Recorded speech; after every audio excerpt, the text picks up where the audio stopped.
Be me, Vanessa Lee, 29, CFO turned CEO of my brother's commercial property management company. 8 months into the role, and honestly, I'm crushing it.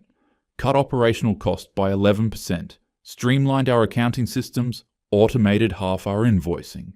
Jake made the right call promoting me. Sunday brunch with the girls at Bloom Cafe, our usual spot. Avocado toast, the whole thing. Priya, Jen, and Sarah, my college friends who actually made something of themselves.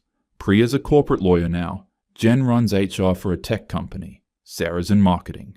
Wait, you're literally the only woman CEO in commercial property management in the entire metro area, Priya said, scrolling through her phone between bites. I shrugged. I guess. It's not something I really think about. Sarah pulled up LinkedIn on her tablet. Vanessa, your entire leadership team is men. Like, literally all of them except you. They're good at their jobs, I said. David's been there 10 years, knows every building inside and out. Exactly the problem, Jen cut in. She works in tech, always talking about disruption and transformation. You're in a male-dominated industry, managing male-dominated teams. How are you supposed to change anything? I'm changing the financials. That's what matters. Priya leaned forward. But imagine if you actually transform the leadership structure. You have the power now. Why not use it? Sarah was still scrolling. There's a Forbes article from literally this week about how diverse teams outperform homogeneous ones by 35%. You could be that story, Vanessa. I felt something shift in my chest. Part excitement, part pressure. We do have openings. Our maintenance supervisor for the downtown cluster just quit last week. Perfect. Jen practically bounced in her seat. Hire a woman, prove it can be done, prove that women can manage these roles just as well as men. They all raised their glasses. To break in barriers.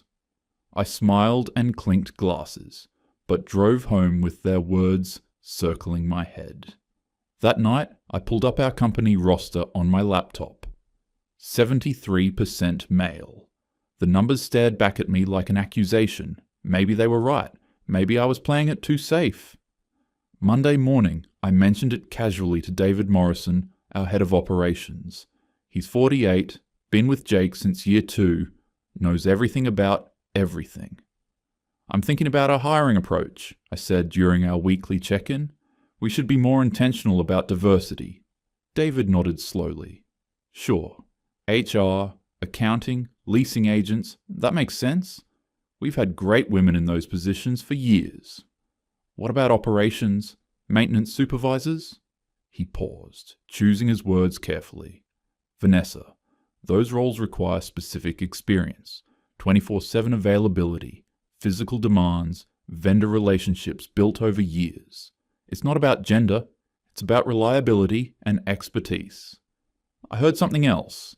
He's protecting the boys' club.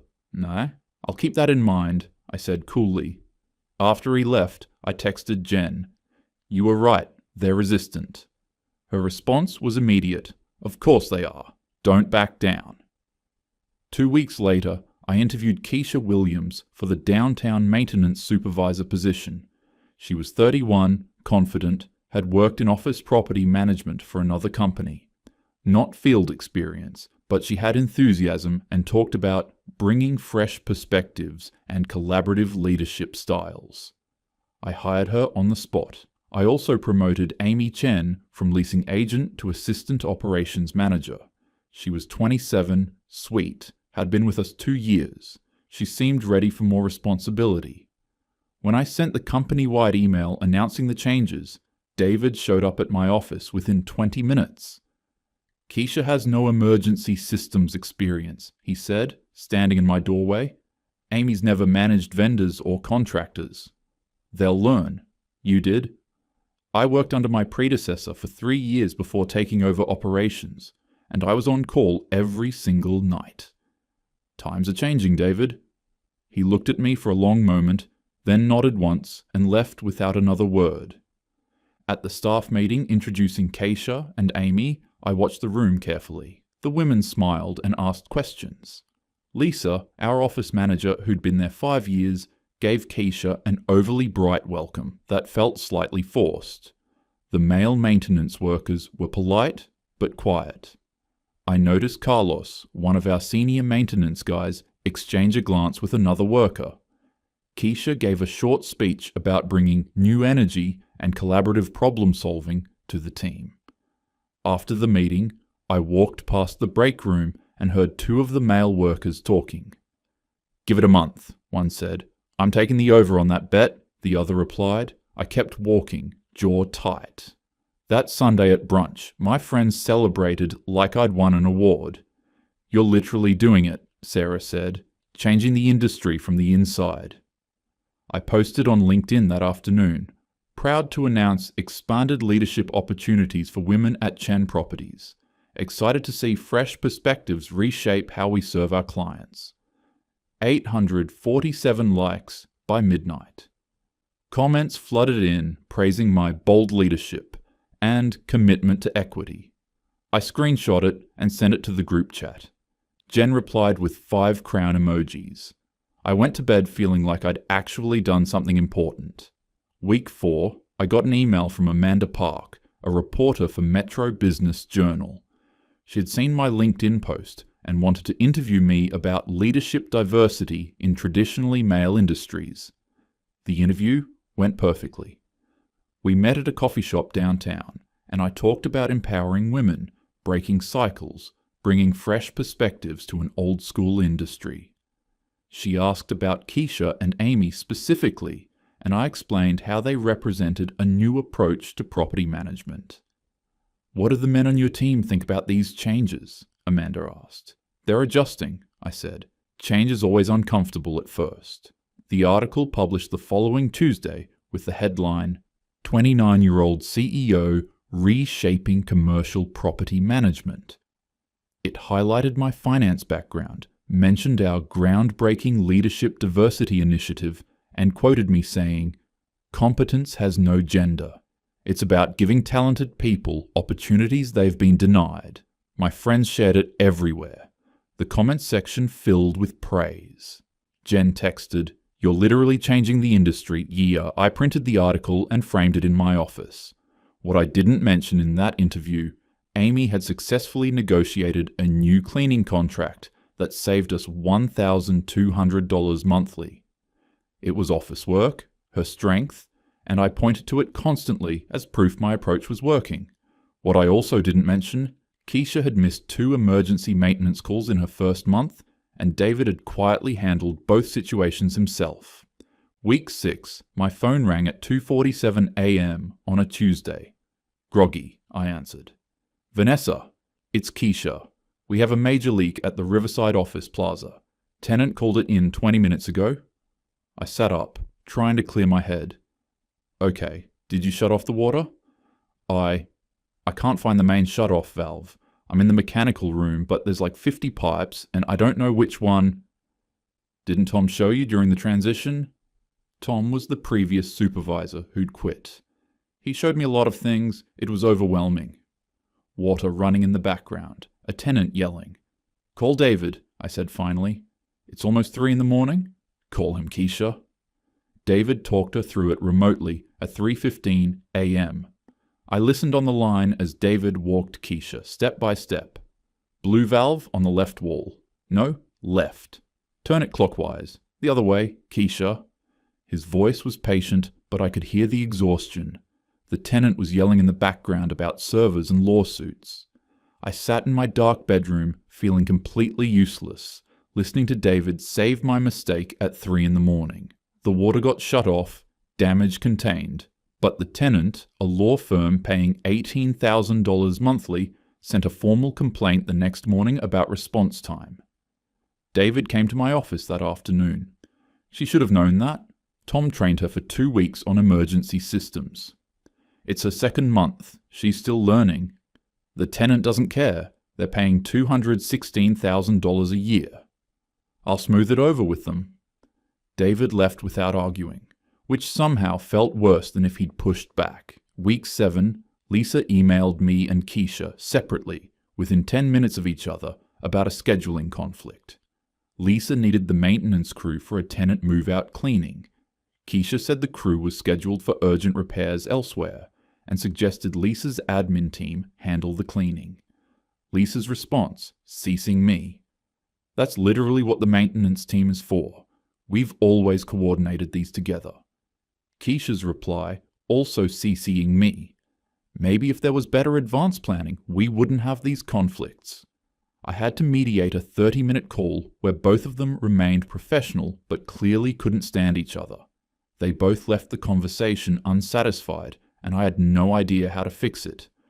Carlos watched the whole thing from across the office, the door was open, and said absolutely nothing.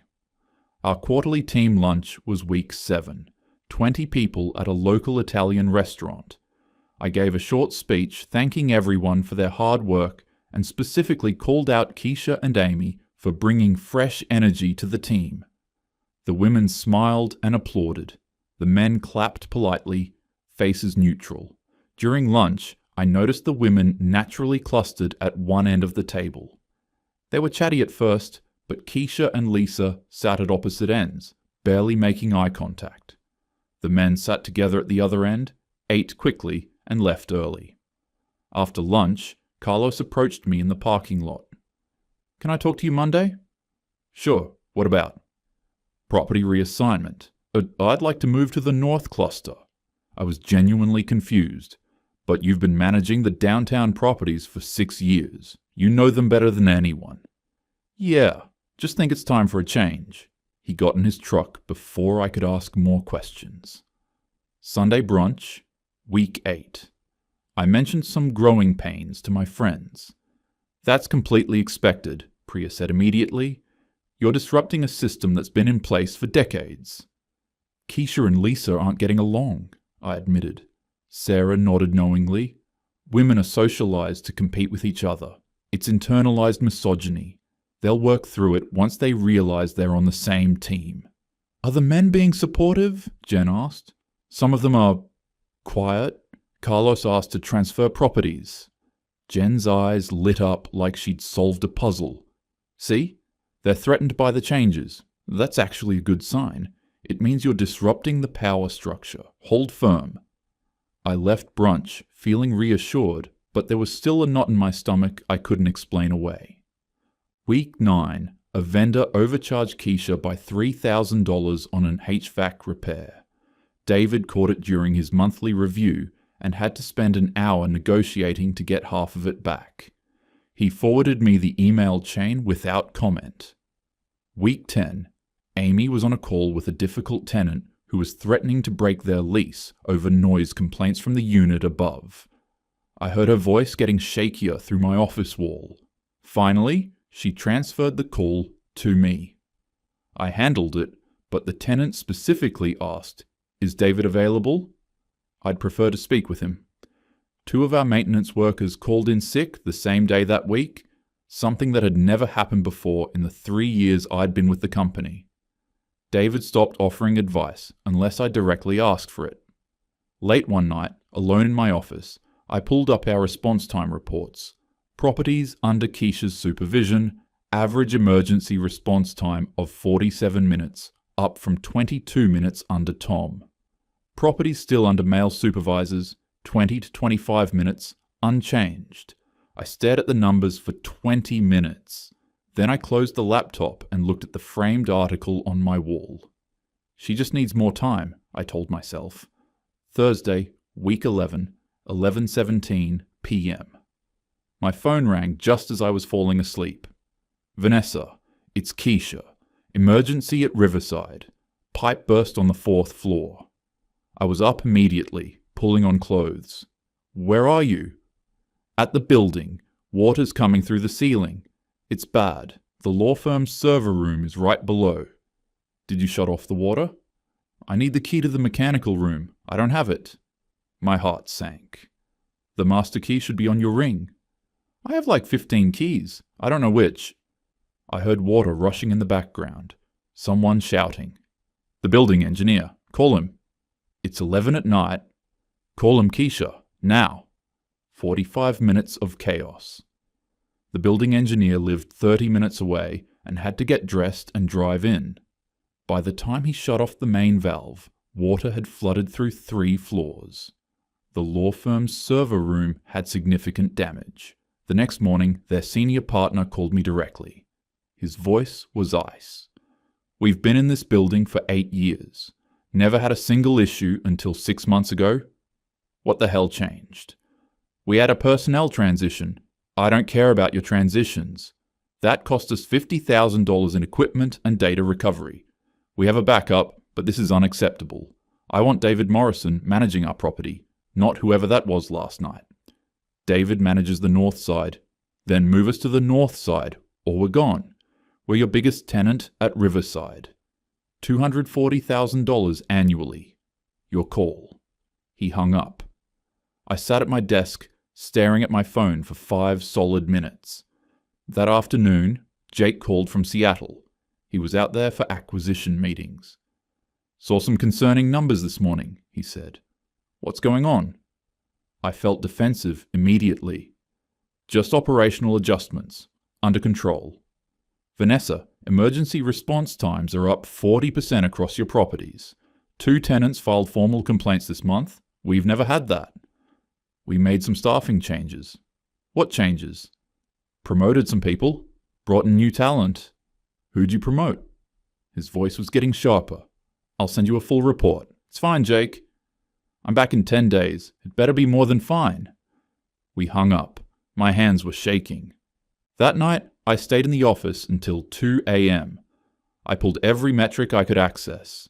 Response times, tenant satisfaction scores, vendor costs, maintenance request backlogs, renewal rates. I created a spreadsheet comparing properties managed by men versus properties I'd changed. The data was damning. Male-managed properties, 96% tenant retention, 23-minute average emergency response, vendor costs, flat or declining. Keisha's cluster, 87% retention with 3 tenants already confirmed non-renewals, 47-minute average response time, vendor costs up 18%.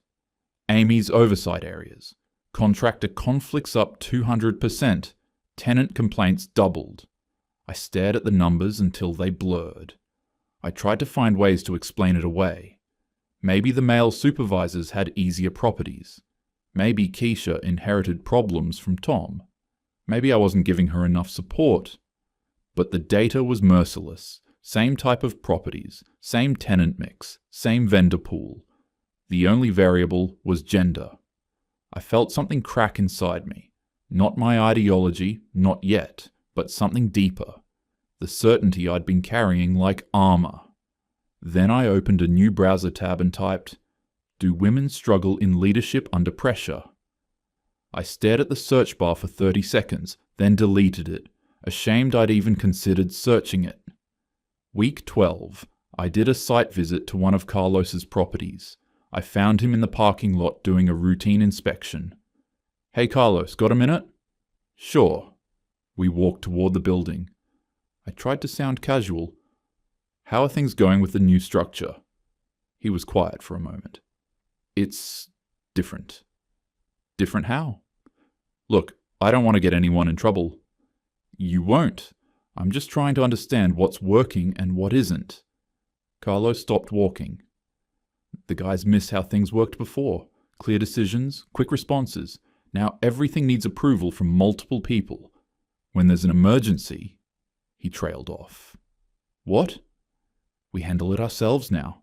We don't wait anymore." The realization hit me like cold water. The men were quietly doing Keisha's job for her. That's why the disasters weren't worse. They were covering. Week 12, Thursday afternoon. One of our newer maintenance workers, a woman Keisha had hired, 25 years old, enthusiastic, tried to move an industrial water heater. She was using the wrong equipment and it shifted wrong, pinning her leg. Not serious, but scary. OSHA, reportable. I visited her at the urgent care clinic. Her leg was wrapped, tears in her eyes.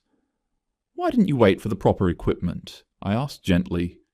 "Keisha keeps saying we need to prove we can do everything the guys do."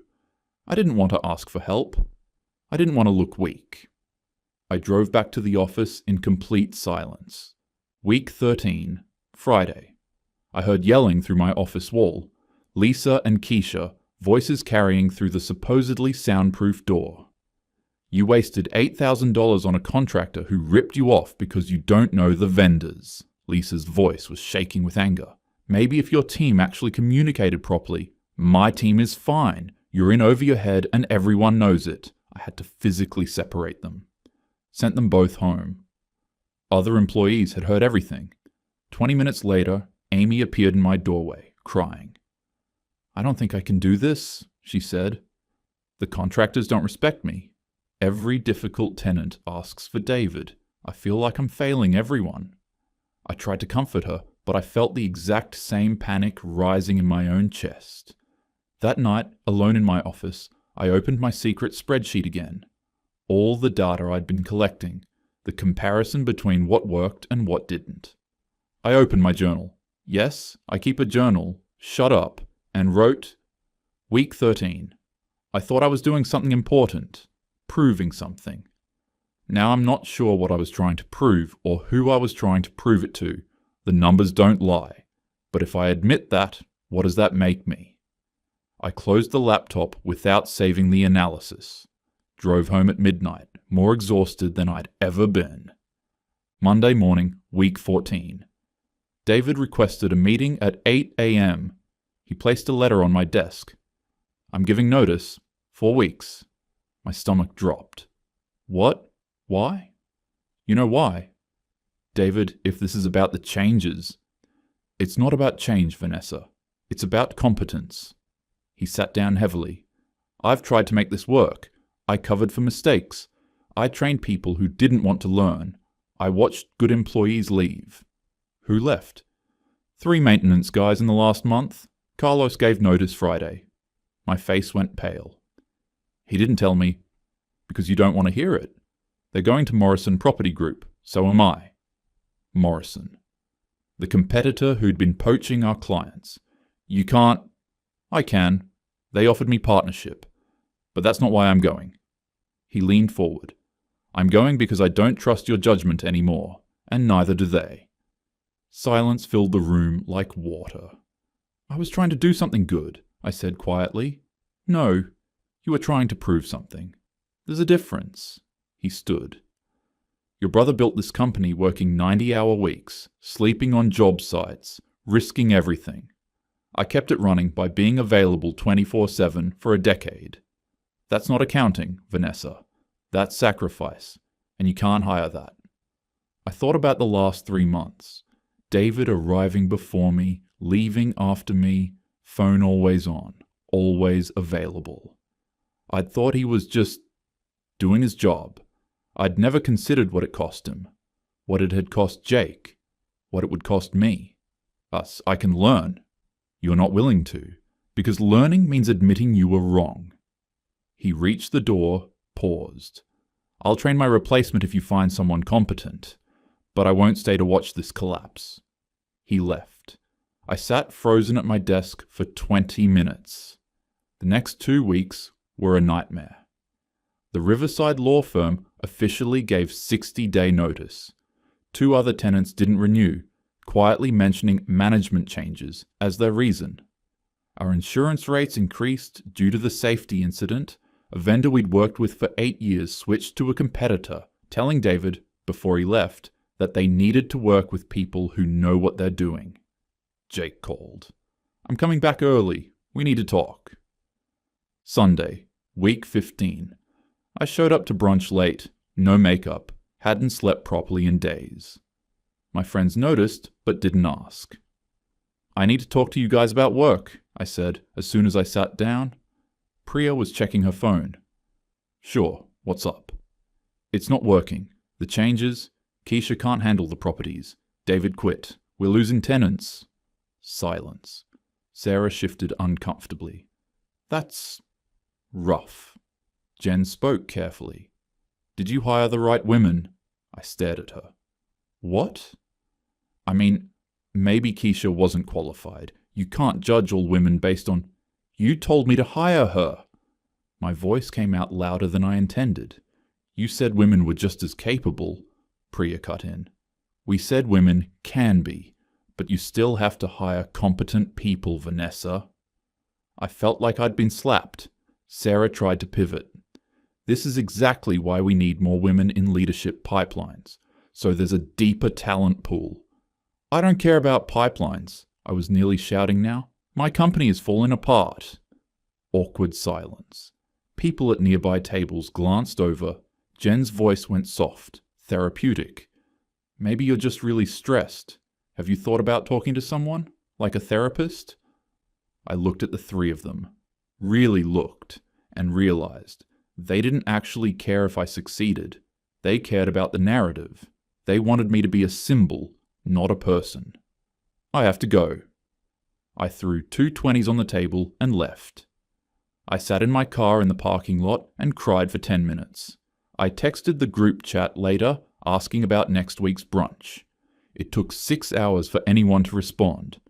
When they finally did, it was just, maybe next month, super busy. Week 16. I tried to hire David back as a consultant, offered him 50% more than his previous salary. His email response, no amount of money will fix this. You need to undo what you did. I couldn't. Not politically. Not emotionally. Not publicly. So I tried to do it myself. I took every emergency call, handled every vendor negotiation, attended every tenant meeting, worked 80-hour weeks.